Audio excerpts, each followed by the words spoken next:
Hello साथियों, कैसे हो आप सब। सभी को गुड इवनिंग। आप लोग कैसे हो और आपकी क्लास कैसी चल रही है सारी की सारी। होप करता हूँ दोस्तों सारी क्लास एंड पढ़ाई आपकी अच्छी चल रही होगी। जुड़ जाइए सभी बच्चे जल्दी जल्दी और इस लेक्चर को ज़्यादा से ज़्यादा बच्चों में शेयर करने की कोशिश करना। बिकॉज़ इस वाले हमारा जो लेक्चर है इसमें हम सिमेट्री ऑपरेटर्स के बारे में पढ़ने वाले हैं, यानी ठीक है ना। तो दोस्तों होप करता हूँ आज का ये पूरा टॉपिक आपका कवर हो पाएगा। और आपको पता होगा जैसे कि मैं आपको कई बार बता चुका, डे नंबर 3 है, मतलब 2 लेक्चर हमारे ऑलरेडी यूट्यूब पर हो चुके हैं। जिन बच्चों ने आपके 2 लेक्चर नहीं देखे तो यार जल्दी से देख लेना। वैसे नहीं देखे तो कोई बात नहीं, फिर भी देख लेना क्योंकि समझ में आ जाएगा। ये आज का लेक्चर भी हमारा अलग टाइप का है, ठीक है ना। और इस वीडियो को ज़्यादा से ज़्यादा बच्चों में शेयर करना, ठीक है ना। और कुछ बच्चे ऑफलाइन मोड पे जब इसको देखेंगे तो वो भी इस वीडियो के नीचे कमेंट बॉक्स में लिख देना जो आपको इस वीडियो से रिलेटेड लगा, ठीक है ना। चलिए मैं स्टार्ट करता हूँ अपना टॉपिक आज का। तो दोस्तों पहला हमारा टॉपिक है जिसका नाम है सिमेट्री ऑपरेटर्स, यानी इसका नाम बोलते हैं दोस्तों, इसको हिंदी में बोलते हैं सममित संक्रियाएं। संक्रियाएं यानी सममिति संक्रियाएं, यानी सिमेट्री होता है, आपको पता है। अभी मैं एग्जांपल लेके भी समझाऊंगा, पहले जो मैं बोल रहा हूँ उसको अच्छे से समझ लेना। देखो दोस्तों यहाँ पे आप ध्यान से समझ लेना, बस थोड़ा सा समझने के ऊपर ही आज का लेक्चर भी। देखो ऐसा ऑपरेटर्स होते हैं यदि किसी क्रिस्टल संरचना या लैटिस पर अप्लाई करें तो वैसा ही बना दे। अब देखो कैसे, मतलब दोस्तों मेरे पास आपके लिए एक एग्जांपल के मैंने पानी की बोतल ली है, आप सभी को दिख रही होगी पानी की बोतल है, ठीक है। पानी की बोतल हमारे सभी के सामने है। दोस्तों मैं क्या काम करता हूँ, पहले तो ये सीधी खड़ी हुई है। देखो मैं ऑपरेटर्स को समझाने की कोशिश करूँगा इस एग्जाम्पल के थ्रू। आपकी जो पानी की बोतल है वो एकदम सीधी खड़ी हुई है पहले तो।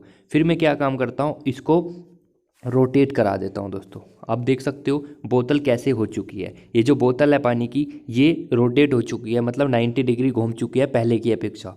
अब दोस्तों मैं क्या काम करता हूँ, अब मैं सिंपल एक काम और करना चाहता हूँ, इसको बोतल को 90 डिग्री और रोटेट करा देता हूँ। तो आप देख सकते हो दोस्तों ये बोतल हमारी उल्टी हो चुकी है। अब मैं और काम करता हूँ, 90 डिग्री और रोटेट कराता हूँ। तो रोटेट करने पे इस टाइप की कंडीशन आपको देखने को मिली। देखो अभी बताऊँगा इसका मतलब क्या हुआ।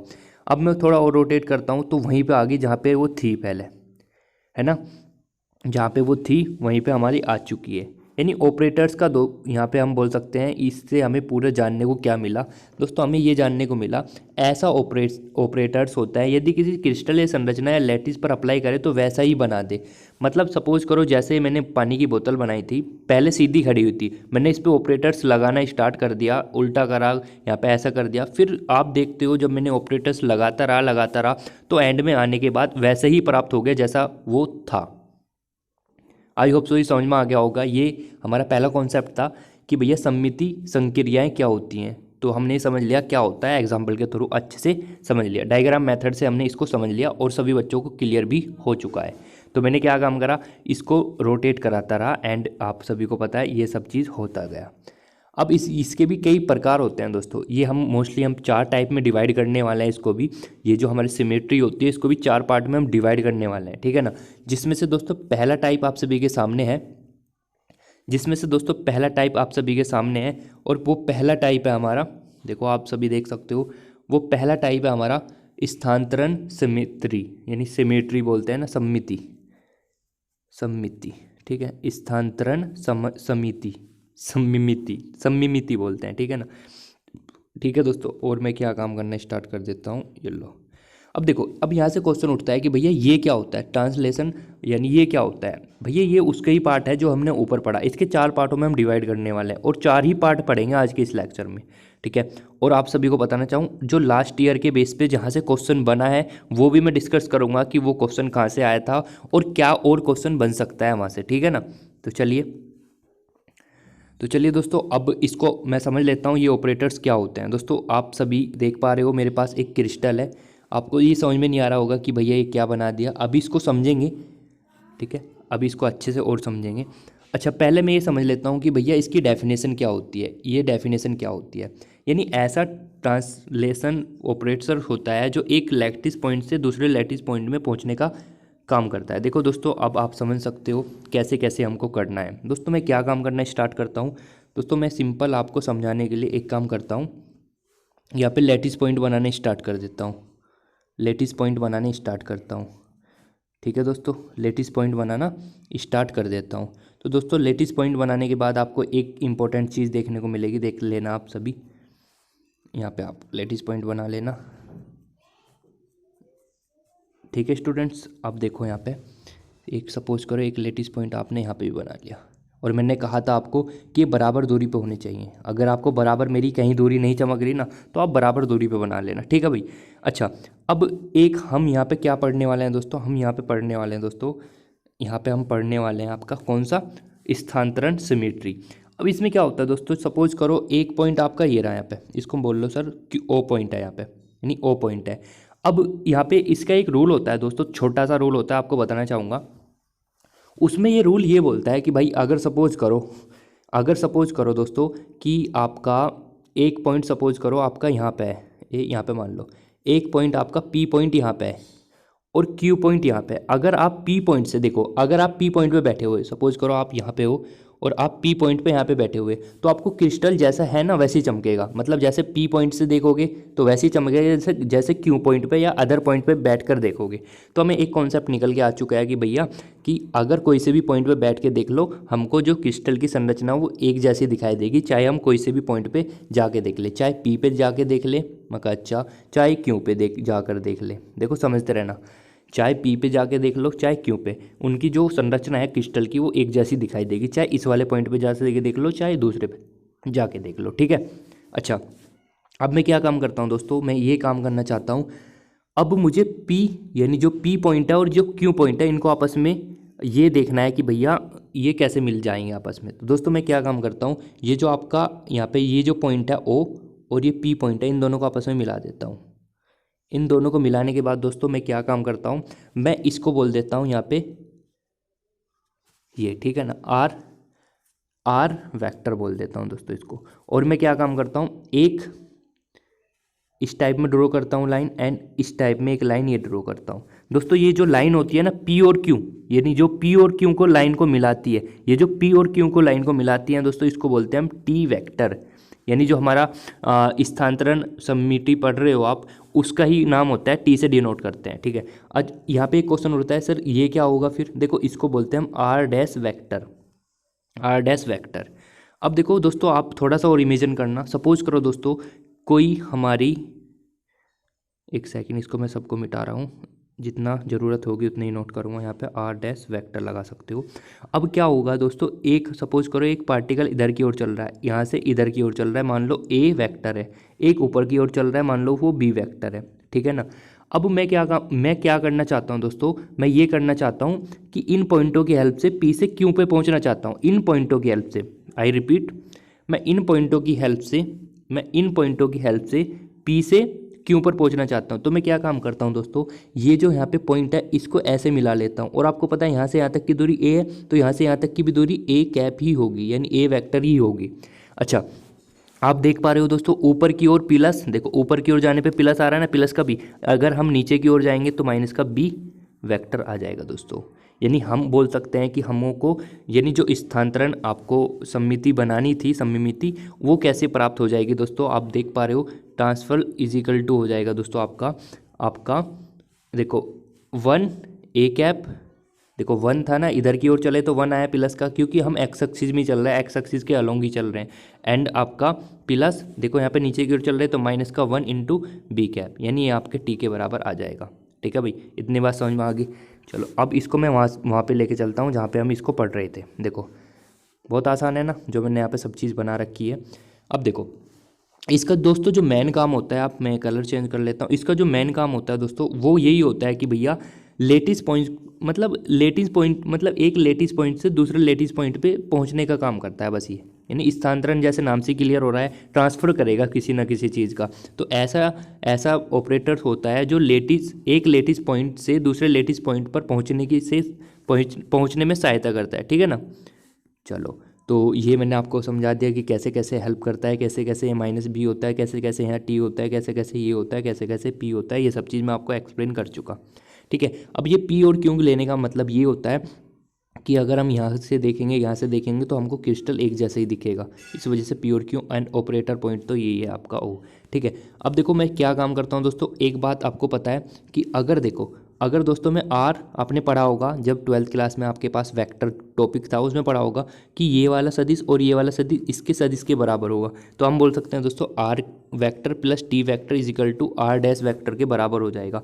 यानी हम बोल सकते हैं दोस्तों, जैसे कि मैंने आपको यहाँ पे निकाल के बताया था कि टी किसके बराबर होगा, तो आपने कहा था sir 1 into A cap A vector plus यहाँ पे नीचे की ओर जा रहा था बी, तो माइनस का 1 इंटू बी वेक्टर। तो दोस्तों आपका टी वेक्टर निकल के आ चुका है कि टी वेक्टर कैसे निकलता है। तो टी वेक्टर सभी का निकल के आ चुका है दोस्तों। अब मैं क्या काम करता हूँ दोस्तों, ये टी का मान उठाकर मैं यहाँ पे पुट कर देता हूँ इसमें। तो जैसे आप यहाँ पे टी का मान पुट करते हो, और चाहो तो दोस्तों इसको 1 को आप n1 बोल सकते हो और यहाँ पे -1 को n2 भी बोल सकते हो। तो दोस्तों यहाँ पे टी का मान आ गया और टी का मान उठा के दोस्तों आप यहाँ पे रख सकते हो। रखने के बाद दोस्तों आपको इस टाइप का इंटरफेस सामने आएगा। और दोस्तों ये एक बात ध्यान रखना, यहाँ पे जो n1 और n2 होते हैं वो पूर्णांक होते हैं इंटीजर के रूप में, यानी 1 2 3 ये ऐड डैश ये सब चीज़ होता है, ठीक है ना। चलिए मैं आगे बात करता हूँ परावर्तन के बारे में। तो दोस्तों परावर्तन आपने कई बार पढ़ा होगा, सुना भी होगा किसी के मुंह से कि परावर्तन क्या होता है। दोस्तों इसको पहले एग्जाम के थ्रू समझ लेते हैं कि परावर्तन होता क्या है। देखो यहाँ पे दीदी खड़ी हुई है और ये कह रही है, देखो क्या कह रही है दीदी, दीदी कह रही है तुम्हारा इंतजार है। भैया किसी का इंतजार कर रही होगी दीदी। अब देखो यहाँ पे इनका परावर्तन यानी रिफ्लेक्शन चमक रहा है आपको, इनकी परछाई, ठीक है। अब आपको लग रहा होगा सर कि ऐसे ही परावर्तन होता है क्या। हाँ भाई वैसे रियल में ऐसे ही परावर्तन होता है, पर देखो यहाँ पे जो हमको चीज़ समझनी है थोड़ी सी चीज़ ये होती है, एक सेकंड, थोड़ी सी चीज़ दोस्तों इसमें ये होती है कि जो आपका परावर्तन होता है जब हम किसी लाइन या प्लेन में क्रिस्टल यानी जो आइडेंटिकल आधे भाग में से काटे, मतलब जो आपका क्रिस्टल है उसको आइडेंटिकल आधे भाग से काटे तो एक दूसरे के दर्पण प्रतिबिंब हो, एक दूसरे के दर्पण प्रतिबिंब बनाई देते हैं आपको। देखो कैसे समझ लेना इस चीज़ को दोस्तों। जैसे सपोज करो मेरे पास, इसको लिख लेना, नोट्स में नहीं है शायद, यहाँ नहीं है। तो दोस्तों आपको एक गोला दिखाई दे रहा है, अगर मैं इसको बीच में से कट कर दूँ, इसको 1 बोल लूँ, इसको 2 बोल लूँ, तो ये बोल सकते हैं आपका ये जो रिफ्लेक्शन यानी उसका एग्जाम्पल है, ठीक है ना। एक सपोज करो अगर मैं इसको ऐसे काट दूँ दोस्तों तो 1 और 2, यानी इसको भी ये बोल सकते हैं, ओके। मतलब केवल यही डिफाइन करता है कि भैया अगर हम किसी क्रिस्टल को बीच में से काट दें ना तो वो 2 भागों में टूट जाता है, 1 और 2 में, ठीक है। अगर हम उसको देखते हैं ना मिरर में तो उल्टे चमकते हैं। ये चीज़ तो है आपको पता भी होगा, मिरर जैसे ये दीदी खड़ी हुई है तुम्हारा इंतजार कर रही है तो यहाँ पे परछाई दिखाई दे रही है, वही कॉन्सेप्ट है, ठीक है ना। अच्छा यानी इसका मतलब क्या, जब लाइन या प्लेन क्रिस्टल आइडेंटिकल आधे भाग में काटे और एक दूसरे के दर्पण प्रतिबिंब हो तो आपको बोलना है ये परावर्तन होगा, ठीक है ना। अच्छा आगे चलते हैं भैया। सो दोस्तों आप देख सकते हो उसका जो एग्जाम्पल था वो इस टाइप में आपको दिखाई देगा। मैंने कहा था ना कि भैया अगर कोई गोला है उसको बीच में से काट देंगे तो वो 2 रूप में कट जाएगा, जैसे कि मैंने आपको रिफ्लेक्शन वाला एग्जाम्पल अभी दिया था आपको, ठीक है ना। अब एक इम्पोर्टेंट टॉपिक की तरफ चलते हैं दोस्तों हम, जिसका नाम है रोटेशन, मतलब घूर्णन जिसको बोलते हैं। और दोस्तों वेरी इंपॉर्टेंट है, अगर यहाँ से क्वेश्चन बनेगा तो यहीं से ही आएगा पेपर में क्वेश्चन, ठीक है ना। यहीं से पेपर में क्वेश्चन आएगा, अदरवाइज क्वेश्चन बनने के कोई चांस ही नहीं है, ठीक है ना। फिर भी मैंने आपको पढ़ा दिया कि भाई जिससे आपको लगे कि भाई कुछ भी क्वेश्चन आपका नहीं छूटना चाहिए, ठीक है ना। तो भैया रोटेशन होता है, घूर्णन बोलते हैं, वेरी इंपॉर्टेंट है, यहाँ से 2-3 बार पेपर में क्वेश्चन भी आ चुका है। तो भाई ध्यान से समझ लेना, बहुत हल्का सा टॉपिक है वैसे तो, ठीक है। तो क्या होता है रोटेशन, इसको समझ लेना बस। जैसे दोस्तों आप सभी क्या करते हो, यहाँ पे दीदी इंतजार ही कर रही है अभी तक, है ना। दोस्तों आप क्या काम करते हो, यहाँ पे सपोज करो, यहाँ पे आते हैं दोस्तों, आप क्या काम करते हो, आप साइकिल चलाते हो, ये साइकिल का पहिया है आपका, ठीक है। इसमें क्या होता है दोस्तों, आपको पता है सिमेट्रिकल के रूप में यहाँ पे तिल्लियाँ होती है इस टाइप में, ठीक है ना, इस टाइप में, ठीक है। तो हम इसको बोलते हैं इस टाइप में, ठीक है। और इस टाइप में बनाने की कोशिश करते हैं अच्छे से, जिससे आपको अच्छा समझ में आ जाए। दोस्तों मैं मान के चलता हूँ, सपोज करो यहाँ पे बनने वाला एंगल जो है थीटा है, मैंने मान लिया यहाँ पे जो बनने वाला एंगल है थीटा है। अब दोस्तों मैं क्या काम करता हूँ, सपोज करो ये ए पॉइंट मान ला, देखो समझ लेना, ये बी पॉइंट है, ये सी पॉइंट है, ये डी पॉइंट है, ये ई पॉइंट है, ये एफ पॉइंट है, ये जी पॉइंट है, ये एच पॉइंट है। अब दोस्तों मैं क्या काम करना स्टार्ट करता हूँ, मैं इसको रोटेट करना स्टार्ट कर देता हूँ। क्यों सर रोटेट क्यों कर रहे हो, इतना इंपॉर्टेंट क्यों है रोटेट कराना, क्योंकि भैया हम क्या पढ़ रहे हैं, हम रोटेशन ही तो पढ़ रहे हैं, घूर्णन ही तो पढ़ रहे हैं, तो इसको घुमाना तो पड़ेगा, बिना घुमाने के काम तो चलेगा नहीं। अच्छा सर तो घुमा, अब देखो दोस्तों जब आप इसको घुमा देते हो, चलो मैंने सपोज करो घुमाने पर ये कंडीशन बन जाएगी आपकी, यहाँ पे देख सकते हो छोटा बड़ा हो जाएगा, उससे कोई टेंशन नहीं, पर समझ लेना बस आप। ठीक है ना। चलो भैया घुमाएंगे तो इस टाइप का आपको देखने को मिलेगा। मतलब ये जो ए पॉइंट है, अगर आप इस टाइप में घुमाओगे, इस टाइप में घुमाओगे, ठीक है, इस टाइप में घुमाओगे तो ए पॉइंट आपका कहाँ पे चला जाएगा दोस्तों? ए पॉइंट यहाँ पे आ जाएगा, यानी ए पॉइंट यहाँ पे आ जाएगा, और बी पॉइंट यहाँ पे आ जाएगा, सी पॉइंट यहाँ पे, डी यहाँ पे, ई यहाँ पे, एफ यहाँ पे, जी यहाँ पे, और एच पॉइंट यहाँ पे। यानी दोस्तों आप देख पा रहे हो कि हमारा जो एंगल है वो भी अब भी थीटा बना हुआ है। अगर आप इसको और रोटेट कराते हो, अगर आप और रोटेट कराते हो, इस बार ए पॉइंट यहाँ पे आ जाएगा, यानी अब भी थीटा बना हुआ है। यानी अब और रोटेट कराते हो तो इस बार ए यहाँ पे आ जाएगा, और सारे पॉइंट चलते रहेंगे। और रोटेट कराएंगे ए बार यहाँ पे आ जाएगा, और रोटेट कराएंगे ए यहाँ पे आएगा, और रोटेट कराएंगे ए यहाँ पे आ जाएगा, और रोटेट कराएंगे ए यहाँ पे आ जाएगा, और रोटेट कराएंगे फिर दोबारा से ए यहीं पे आ जाएगा जहाँ पे था। यानी हम बोल सकते हैं वो रोटेट कराने का पूरा एंगल कितना है, पूरा 360 घूम के आना पड़ेगा। यानी अगर किसी भी चीज़ को अपनी पुरानी व्यवस्था में आना है, यानी जहाँ पे थी वो वहीं पे घूम के आना है, तो 360 एंगल तो तय करना पड़ेगा। यानी हम बोल सकते हैं दोस्तों एन थीटा बराबर 360। ठीक है, एन थीटा बराबर 360। एन का मतलब क्या है सर? एन का मतलब जितने भी यहाँ पे आप चक्कर लगा रहे हो, ठीक है ना। यानी एन मतलब क्या, यानी अगर मैं दोस्तों यहाँ पे एन या थीटा निकालना चाहता हूँ, क्या निकालना चाहता हूँ, मैंने बोला एन थीटा बराबर 360।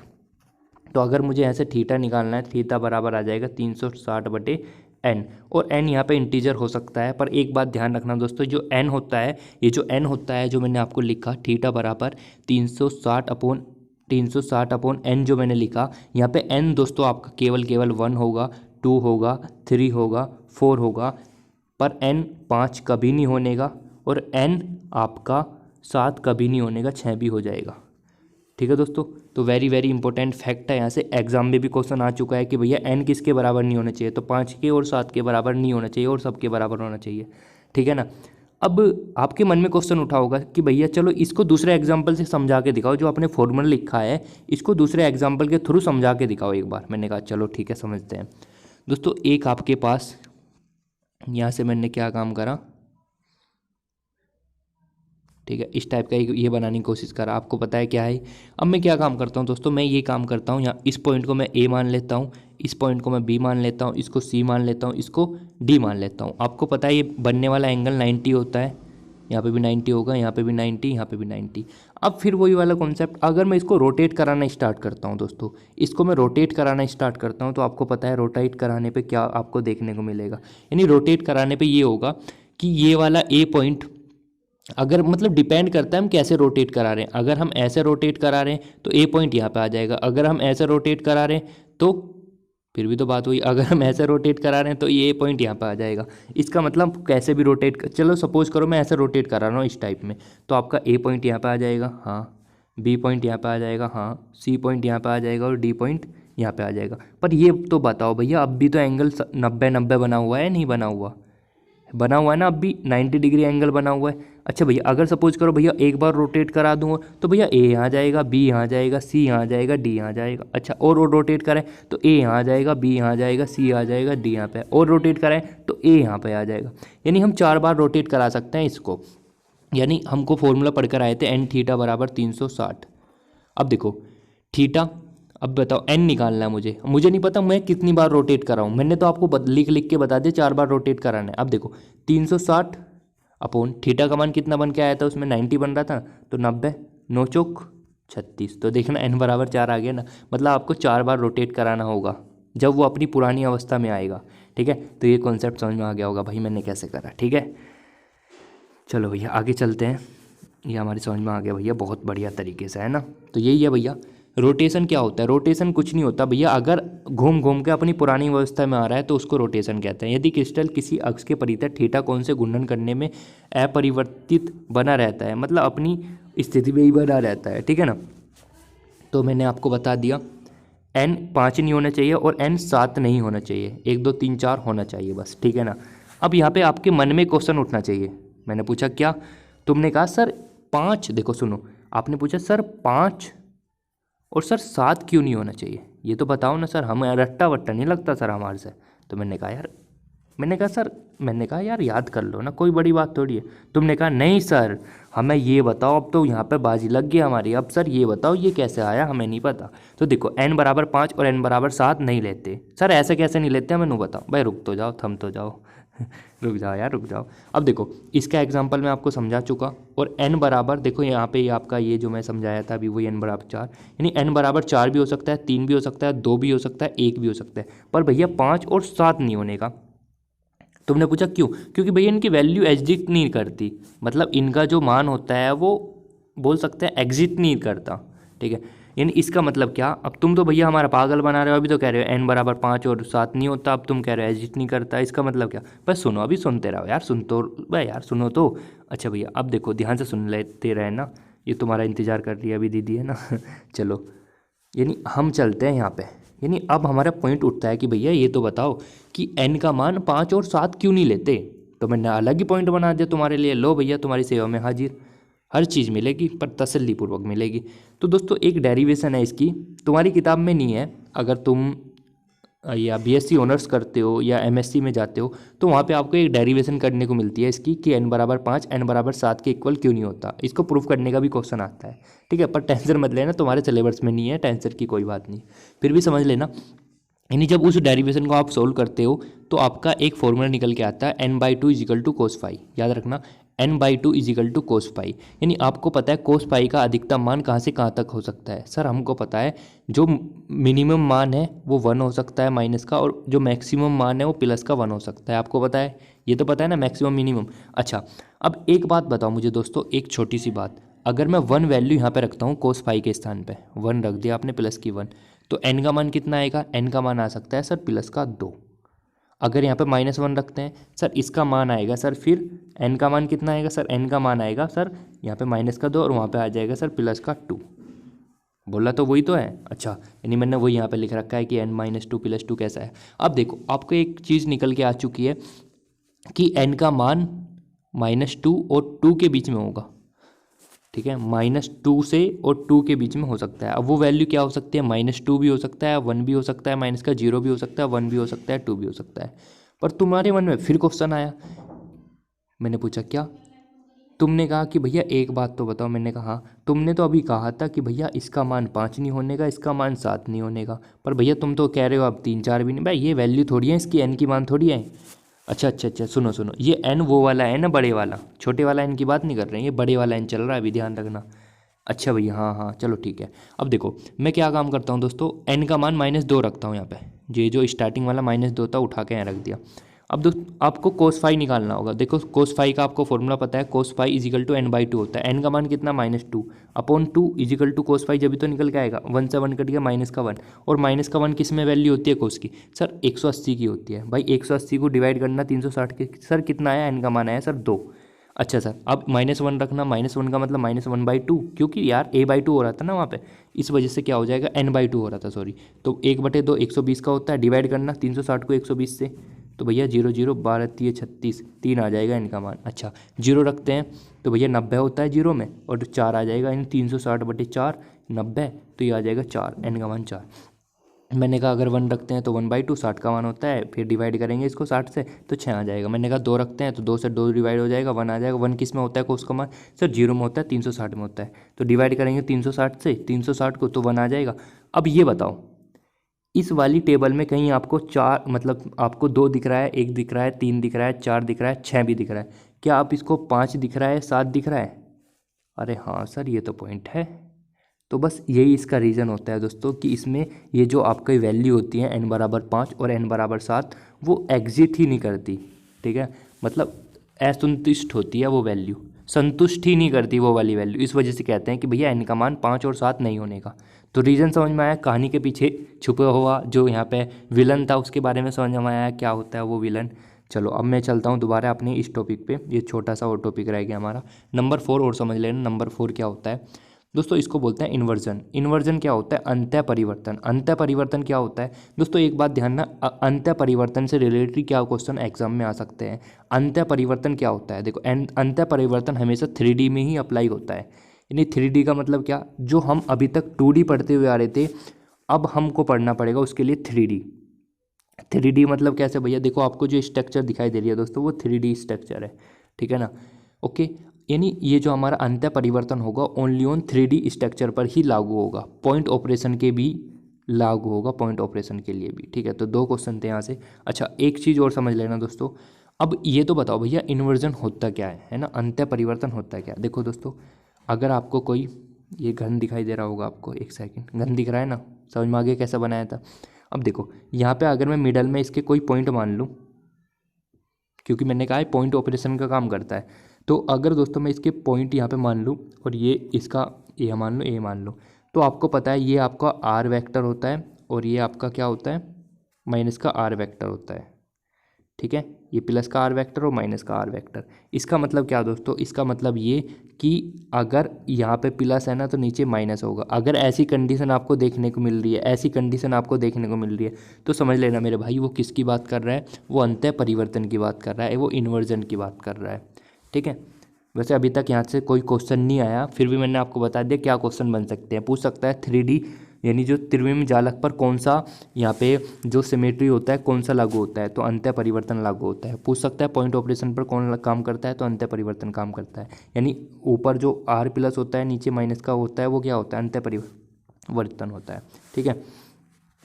तो भैया दीदी अभी इंतज़ार कर रही हैं तुम्हारा, तो चले जाना, ठीक है ना। तो दोस्तों आज इतना ही काम करते हैं हम, ठीक है ना।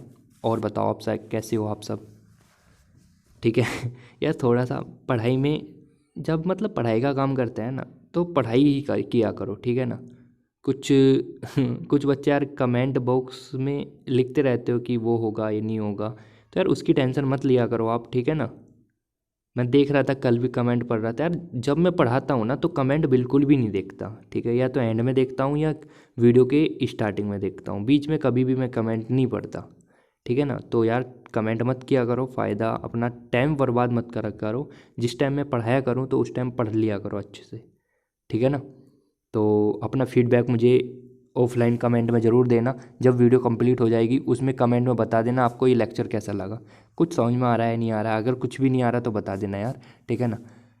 जय हिंद, वंदे मातरम। मिलते हैं इसी प्रकार के अच्छे लेक्चर के साथ।